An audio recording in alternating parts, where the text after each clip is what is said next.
Good afternoon, Ngobile. I understand that today you followed the youth as they went into Sandton City Mall along with Nhlanhla Lux. What exactly is at the heart of this action that they took today?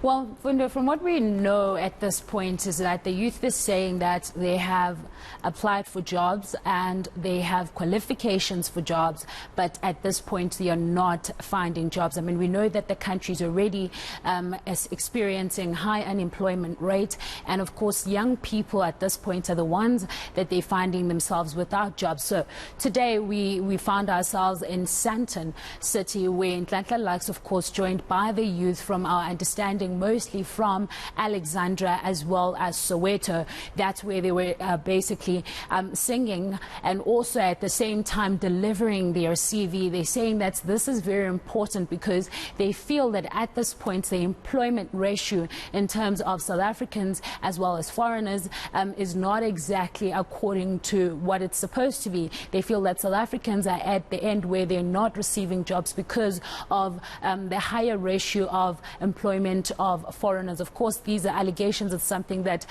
they will go on to understand further as they do more into their investigations, of course. And as we speak to the Department of Labour, we'll find out if that is the case, but we are still reaching out to them. But today, for sure, we spoke to Nhlanhla Lux, and Nhlanhla Lux says to us this is very difficult, of course, for the youth, and therefore they would like answers. But for now, they are delivering CVs. Let's listen in.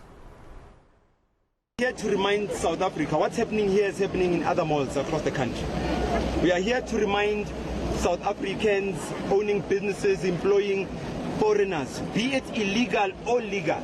And I must start with saying that young South Africans don't have a problem with foreigners. They are our brothers and sisters, in particular those that are African.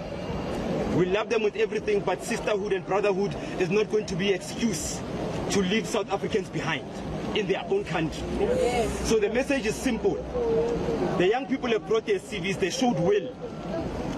These CVs are going to be shared with the business owners here at Sandton City in the mall.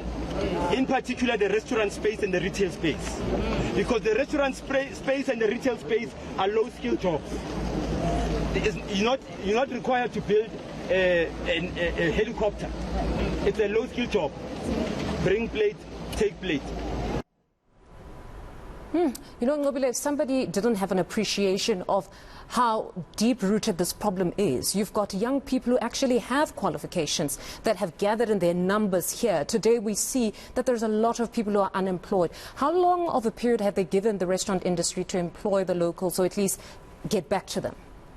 Well, initially they said 6 months. This was how long they were going to give the restaurant owners, of course, to go back into their books as well and look if this ratio is exactly what they're saying it is. But at this point, they've decided that 3 months is the right time to be given to the restaurant owners. Otherwise, of course, they're saying that they will be returning, and whilst they return, it might not be as kind as they were today.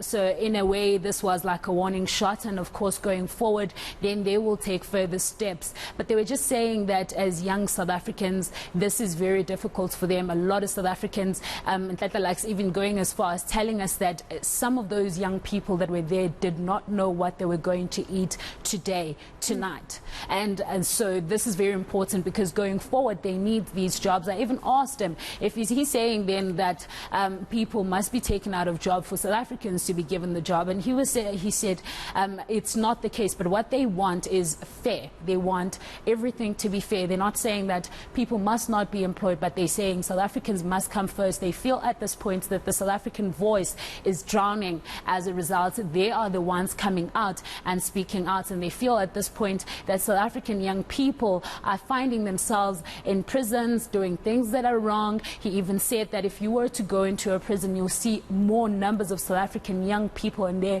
purely because they don't have much to do. And at this point, they're finding that a lot of young people will go towards crime, and because they can't at this point, at this time, afford what they need to afford, helping out their families and so on. So he was saying that this is a warning shot. This is where they start, but in 3 months' time, they will return, and they hope that by that time, Sandton City would have gone back and would have also come back to them with regards to these jobs. All right. Ngobile, thank you very much for that update. That's our reporter, Ngobile Madlala.